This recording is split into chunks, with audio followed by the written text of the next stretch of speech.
మనం వెళ్ళబోతున్నాము నర్సాపురం లోక్సభ స్థానానికి. నర్సాపురం లోక్సభ స్థానం నుంచి టీడీపీ నుంచి శివరామరాజు పోటీ చేశారు, వైసీపీ నుంచి రఘురామకృష్ణరాజు పోటీ చేశారు, ఇక జనసేన కూడా బరిలో ఉంది. జనసేన నుంచి నాగబాబు పోటీ చేశారు. రైట్, ఈ త్రిముఖ పోరుకు సంబంధించి ఇక్కడ ఉన్నటువంటి పోటీలో ఎవరి అంచనాలేంటి, టీడీపీ తమ గెలుపునకు దోహదం చేస్తుందని భావించినటువంటి అంశాలేంటి, అలాగే వైసీపీ తమ గెలుపు ఖాయమని భావించడానికి కారణాలేంటి, ఇటు జనసేన కూడా ఈ సీటు తమదేనని భావించడానికి వారికి దోహదం చేసినటువంటి అంశాలేంటి, వరుసగా చూద్దాం. ముందుగా టీడీపీకి సంబంధించి శివరామరాజు బరిలో ఉన్నారు, ఆయన పోటీ చేశారు. ఇక్కడ కలిసి వచ్చే అంశాలుగా భావిస్తున్న అంశాలను మనం స్క్రీన్ పైన చూస్తున్నాం. భీమవరం ఉండి పాలకులలో అనుకూల ఓటింగ్ జరిగిందనేది వారి భావన. అలాగే ప్రభుత్వ సంక్షేమ పథకాలు కలిసి వస్తాయనేటటువంటి అంచనా కూడా ఉంది. ఇక సామాజిక వర్గం ఓట్లపై కూడా ఆశలు పెట్టుకున్నారు. ఇవన్నీ టీడీపీకి సంబంధించి నర్సాపురం లోక్సభ స్థానంలో తాము గెలవబోతున్నామని, ఈ అంశాలన్నీ తమకు కలిసి వస్తాయని ఆ పార్టీ అంచనాలు వేసుకుంటోంది. ఇప్పుడు వైసీపీకి సంబంధించినటువంటి అంశాలు ఏ రకంగా ఉన్నాయి, అంచనాలు ఏ రకంగా ఉన్నాయి. రఘురామకృష్ణరాజు ఆయనకు కలిసి వచ్చేటటువంటి అంశాలు, పార్టీకి కలిసి వచ్చే అంశాలు. నర్సాపురం, తణుకు, ఆచంటలో అనుకూల ఓటింగ్ జరిగిందనేది ఆ పార్టీ భావన. పాలకొల్లు, ఉండి, ఆచంట, తాడేపల్లి గూడెంలో బీసీల మద్దతు పుష్కలంగా తమకు లభించిందని కూడా ఆ పార్టీ భావిస్తోంది. జనసేన చీల్చే టీడీపీ ఓట్లపైన ఆశలు పెట్టుకుంది.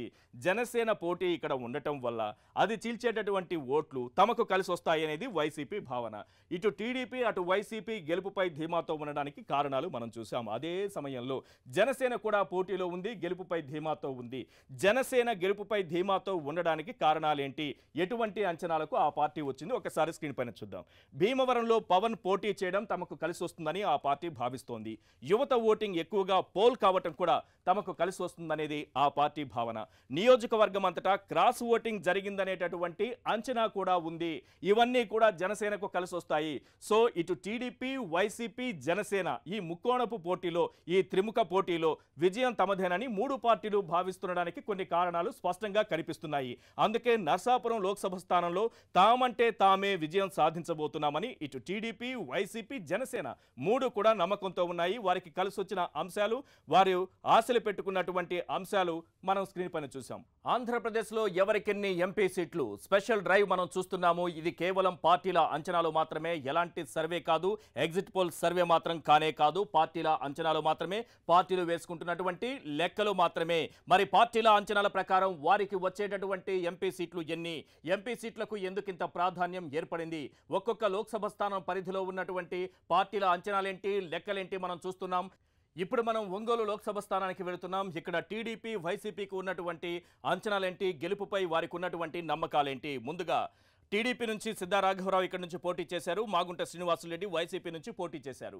టీడీపీకి కలిసి వచ్చే అంశాలేంటి, ఆ పార్టీ అంచనాలేంటి, ముందుగా ఒకసారి మనం స్క్రీన్ పైన చూద్దాం. టీడీపీకి సంబంధించినంత వరకు దర్శి, కొండెపిలో అనుకూల ఓటింగ్ జరిగిందనేటటువంటి ఆశతో, ఆశాభావంతో ఆ పార్టీ ఉంది. నియోజకవర్గంలో క్రాస్ ఓటింగ్ పైన కూడా ఆ పార్టీ ఆశలు పెట్టుకుంది. అలాగే బీసీ సామాజిక వర్గం మద్దతు కలిసి వస్తుందనేటటువంటి భావన కూడా ఆ పార్టీలో వ్యక్తమవుతోంది.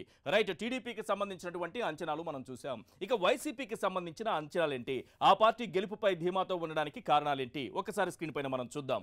కనిగిరి, సంతనూతలపాడు, ఒంగోలులో అనుకూల ఓటింగ్ జరిగిందనేటటువంటి భావనలో ఆ పార్టీ ఉంది.